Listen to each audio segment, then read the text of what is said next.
Welcome to Inspire the Next Mind by Fazuz AI.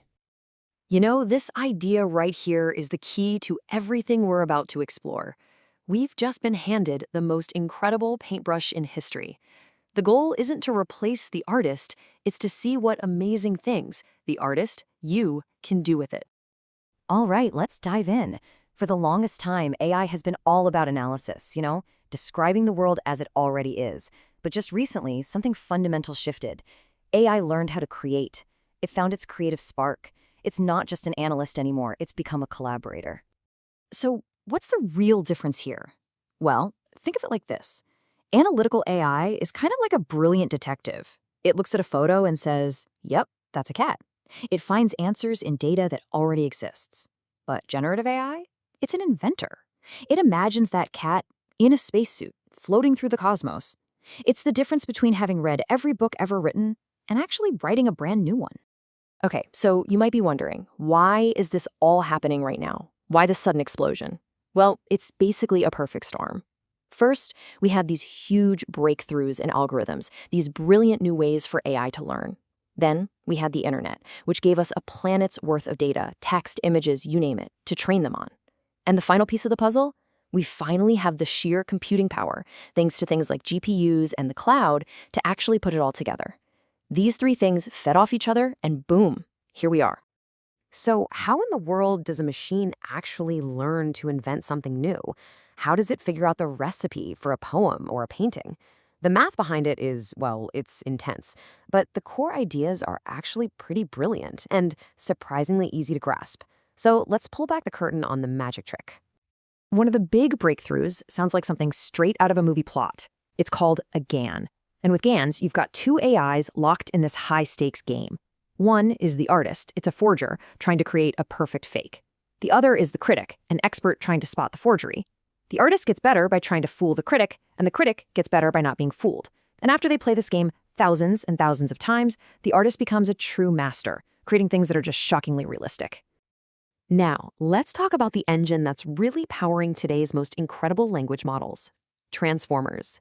Their secret weapon is a brilliant mechanism called attention. See, instead of just reading a sentence one word at a time, attention lets the model see all the words at once and figure out how they relate to each other. It gets the context. It understands that in a sentence like, the robot picked up the wrench because it was heavy, the word it is talking about the wrench, not the robot.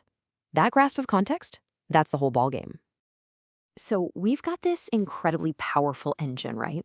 But an engine's no good if you don't have a steering wheel. And for generative AI, that steering wheel is the prompt.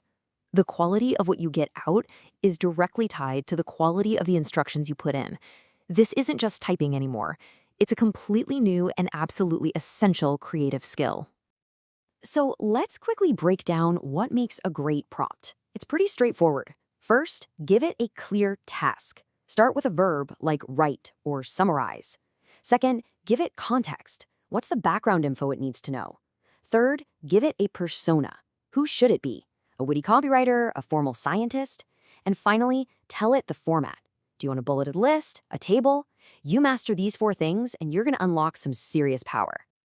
Okay, ready to level up? Here are a few pro tips. First, be iterative. Treat this like a conversation. You get a response, you refine your prompt, you go again.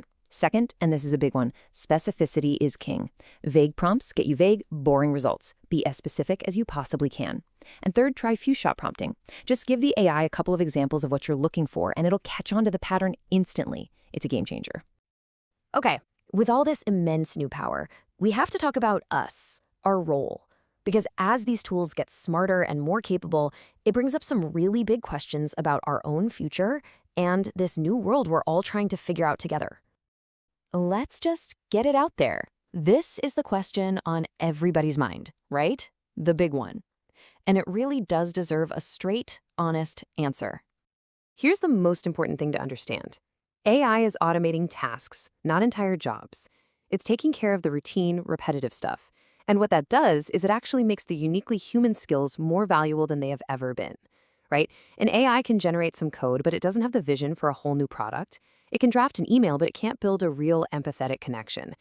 Our job is shifting from doer to director, from operator to strategist. Of course, we also have to be real about the challenges. We're navigating a new, pretty complex ethical maze.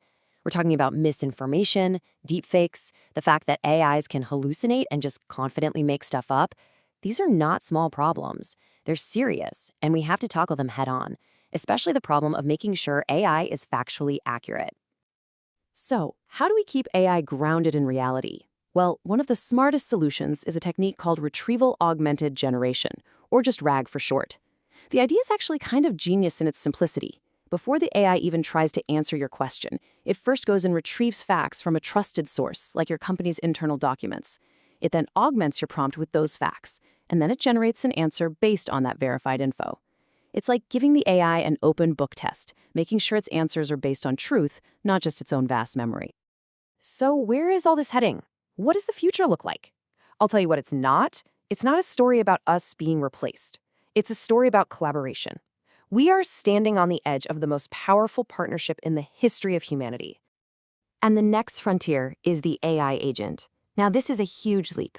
Instead of just responding to a single prompt, you can give an agent a big, high-level goal, like plan my entire business trip to Tokyo. And it will then create a plan, use tools like web browsers and booking sites, and actually get the job done all by itself. It's a shift from AI as a simple tool you use to a proactive partner you can delegate to.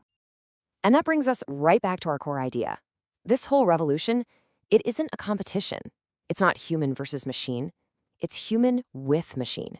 The AI is the co-pilot, the tireless researcher, the creative spark. But the human provides the direction, the taste, the empathy, the wisdom.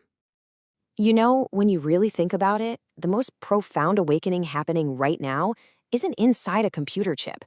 It's inside of us. We're being awakened to a totally new way of working, a new level of creativity, and yeah, a whole new set of responsibilities to guide these incredible tools wisely. At the end of the day, this technology is just a lump of clay. The final shape is determined by the hands that choose to mold it. The canvas is blank. The orchestra is waiting for a conductor. You hold the prompt. It's up to us to create a future that isn't just intelligent, but one that is profoundly, deeply wise.